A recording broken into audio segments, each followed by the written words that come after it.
I told you that the only thing standing between you and the life of your dreams is your brain? Not your circumstances, not your past, not even your current skill set. It's the way your brain is wired, your thoughts, your habits, your beliefs. But here's the game changer. You have the power to rewire it. Imagine waking up with clarity, purpose, and the drive to chase what truly matters. Imagine making decisions with confidence. Imagine finally breaking through the barriers that once seemed permanent. This isn't fantasy, it's neuroplasticity, and it's real. In the next few minutes, I'm going to show you 5 proven ways to rewire your brain so you can break limits, build momentum, and achieve anything you set your mind to. Number 1, upgrade your inner dialogue. Let me tell you this today. One of the things that shapes your reality in this life is your thoughts.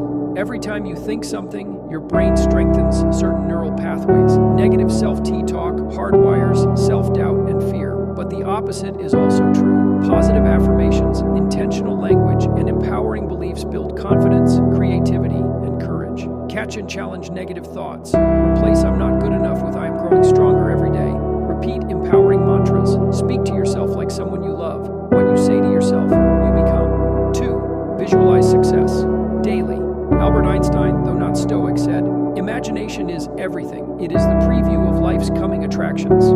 Elite athletes, successful entrepreneurs, and visionaries all use visualization to condition their minds for success. When you visualize, your brain doesn't know the difference between real and imagined experiences. It fires the same neurons. This builds confidence and primes your mind to act. Spend 5 minutes each morning visualizing your goal. Feel the emotions, see the details, experience the outcome as if it's already true.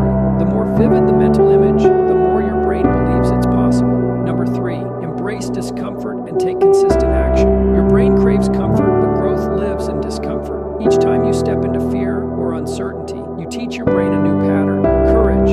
Action rewires the brain faster than thought. The more you act, the more your identity evolves. Set a small, scary goal every week, something that stretches you. Speak up in meetings. Start that side project. Ask for what you want. Each act of courage is a vote for your future self. 4. Practice gratitude to shift your mental focus. Your brain is wired to scan for threats. Negativity bias kept our ancestors alive, but today it keeps you stressed and stuck. Gratitude is the antidote. It shifts your brain's default state from fear to abundance. Rewiring your perception of reality. Write down 3 things you're grateful for every day. Be specific. Train your brain to focus on what's good, strong, and possible. Over time, your perspective and your life transforms.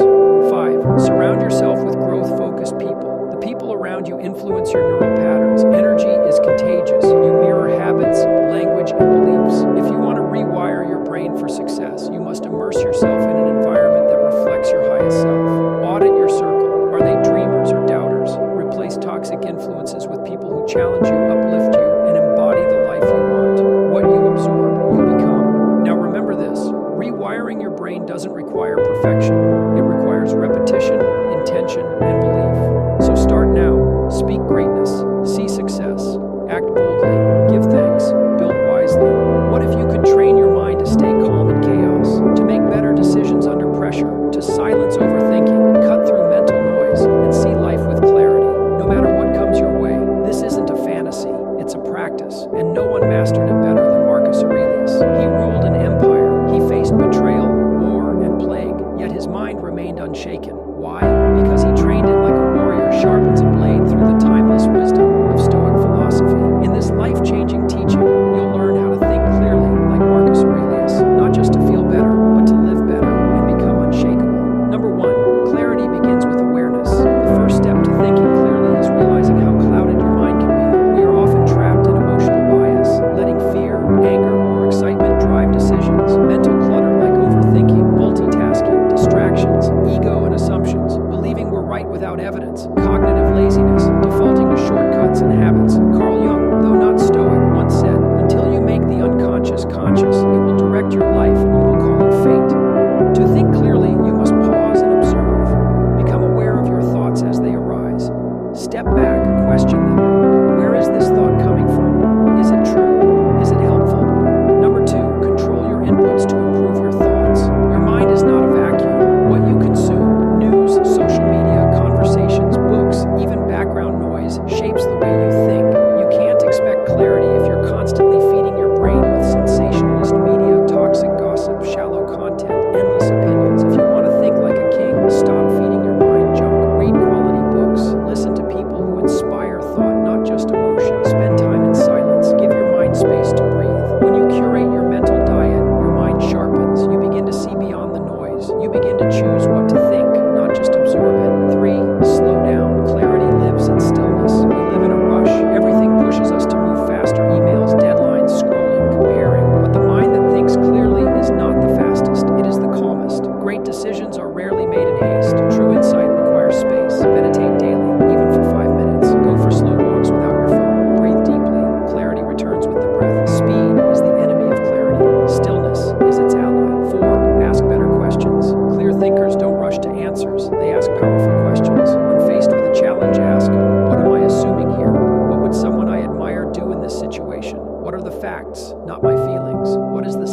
thinkers ask, what can I learn, and what's within my control? Questions cut through confusion. They bring light to darkness. Use them daily. 5. Train your mind like a muscle. Clear thinking is not a gift, it's a habit. Practice it like a skill. Read challenging books.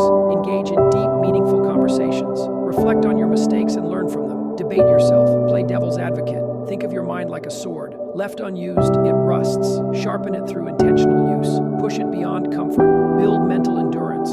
Champions don't wait for clarity to strike. They train for it. They earn it.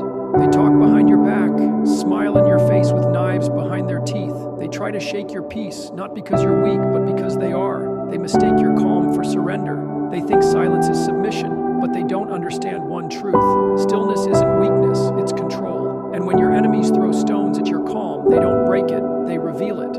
Welcome to Stoic True Wisdom. Today, I'll show you 4 powerful ways to hurt those who hate you without lifting a single finger. No drama, no vengeance, no words shouted in the dark, just you becoming untouchable. Because the greatest punishment is to show them you don't need to fight. You've already won one. Remain unshaken when they try to shake you. The first strike is silence. Your enemy wants a reaction. They want your rage. They want proof that they still matter. But every time you stay unmoved, every time you respond with stillness instead of shouting, you deny them oxygen. They suffocate in your silence. Epictetus said it best. It is not he who reviles or strikes you who insults you, but your opinion that these things are insulting. You don't stay quiet because you're passive. You stay quiet because you're in control. They can throw words like fire. You remain stone. And when they see their flames can't touch you, that their noise can't shake your core, they start to fall apart. Because nothing terrifies a chaotic soul more than a man they can't disturb. 2. Build a life so disciplined it exposes their weakness. Your enemies want to see you fail. They watch from the shadows, hoping you slip. But each morning you rise, each day you train, each night you reflect while they waste their time in bitterness. You master yourself, and soon your life becomes a mirror they can't bear to look into. Not because you tried to shame them, but because your excellence reveals their mediocrity. Marcus Aurelius once said, "The best revenge is to be unlike him who performed the injury." You don't outgrow them for revenge. You outgrow them because you refuse to rot in the same soil. While they sit in their hate, you are sculpting yourself in discipline. And that quiet evolution, it shatters them because now the person they tried to destroy is too far above to notice them. 3. Outlive their hate. Hatred is fast burning. It eats its host. But discipline endures like stone through storm. You don't just survive your enemies, you outlast them. Seneca warned us, how much better to heal a wrong than to avenge one? And he was right. While they drown in bitterness, you are building calmly, steadily, with purpose. Your every breath is intentional. Your every step is aligned. And one day they will look around and realize you're not even in the same reality anymore. They're still fighting a war you walked away from years ago. And that's how you win without ever striking back. 4. Forgive them and mean it. Yes, forgive them. Not because they deserve it, but because you do.